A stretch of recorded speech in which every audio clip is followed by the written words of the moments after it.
You are 6 years old, and the door creaks open. Your father fills the frame like a wall of muscle and judgment. He does not yell. He does not need to. One look, and you feel yourself shrink to the size of an insect on the carpet. You remember the story he told you once. Locked out on the balcony as a toddler, begging to be let back in. You were never let back in. Not really. At the dinner table, you chew quietly, terrified of the sound your own jaw makes. He watches you the way a judge watches the accused. You start to believe what his eyes are telling you, that you are weak, that you are wrong, that you take up too much space simply by breathing. You write him a letter once, 45 pages long, trying to explain the damage. You never send it. Some cages don't have bars. Some cages are just a father's silence at the dinner table. You put on the suit. You tie the tie. You become someone else for 8 hours a day. The Workers' Accident Insurance Institute swallows you whole every morning. Fluorescent light, gray folders, the smell of old paper and rubber stamps. You process claims for men who lost fingers, hands,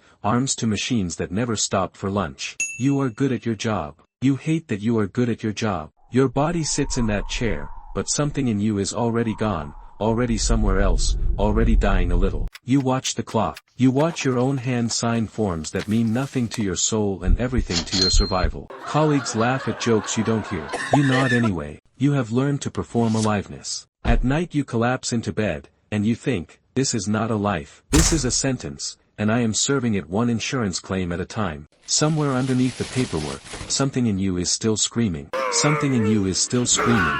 No one hears it. Not even you, most days. Midnight. The apartment goes quiet. Your family sleeps. This is when you finally become yourself. You sit at the small desk, pen in hand, and the walls of the day start to dissolve. You write about a man named Gregor Samsa, who wakes up transformed into a monstrous insect. You don't have to explain why. You already know why. It's you, every morning, waking up unrecognizable, unloved, unwanted by the people meant to protect you. The words pour out of you like blood from an old wound finally reopened. Like blood from an old wound. You write of a man named Joseph K., arrested for a crime no one will name, dragged through a court that makes no sense, guilty simply for existing. That, too, is you. Judged, sentenced, never told the charges. Hour after hour, the pen moves. Your hand cramps. Your eyes burn. You don't stop. This is not writing for you. This is surgery. This is how you cut the pain out of your chest and put it on the page where it can't hurt you anymore. By 2 a.m.,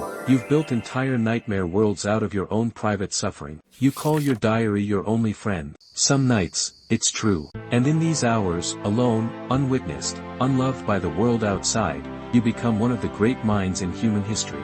No one knows it yet.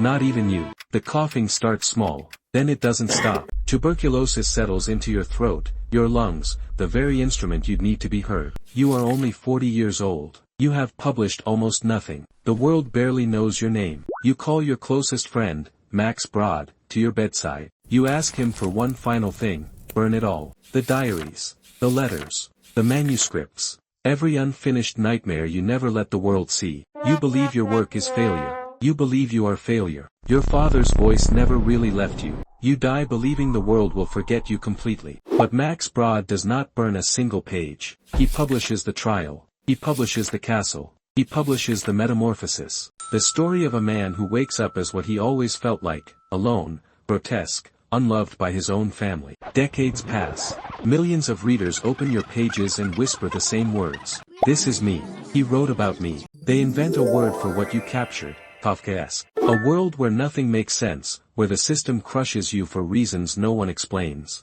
Every bureaucracy, every faceless institution, every person who has ever felt small under someone else's shadow, they carry a piece of you now. You wanted to disappear completely. Instead, you became impossible to forget. The insect on the carpet became the mirror the whole world looks into.